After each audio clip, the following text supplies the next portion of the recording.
The friction of the oar handles had wore away so much flesh from the inside of my hands that I could hardly hold the oars, and often my hands would slip off the ends of the oars.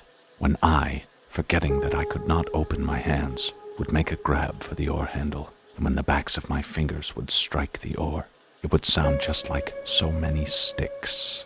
When bending forward to take a stroke, I would keep one hand a little higher than the other, but sometimes I would forget and take a stroke as if my hands were all right. Then the end of the oar would strike the side of my hand and knock off a piece of flesh as big around as a 50-cent piece and fully 3 times as thick. The blood would just show and then seem to freeze.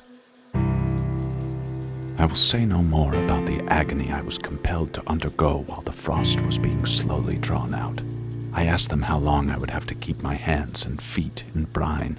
They said, "Your poor hands and feet are so badly frostburned, you must keep them in the water for about 1 hour. I still think that was the longest hour I ever spent. All the time that I sat there, they fed me on bread and hot spruce tea.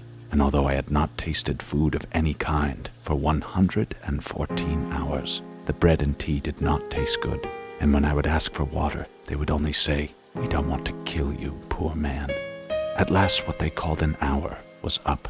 Then they lifted me out of the bed and sat me on the bench, and when they took the wrappings off the right hand, the little finger dropped off. The skin on all the other fingers split open on the backs or tops and hung down, and the finger and thumbnails still hung to the flesh, which make my hands look as if I had 8 fingers and 2 thumbs on each hand. And when Mrs. Lishman took the scissors and cut the skin away, I said, 'For God's sake, don't cut my fingers off.' She said, 'I'm not cutting your fingers off.' And she picked up one of them with the nail still on it.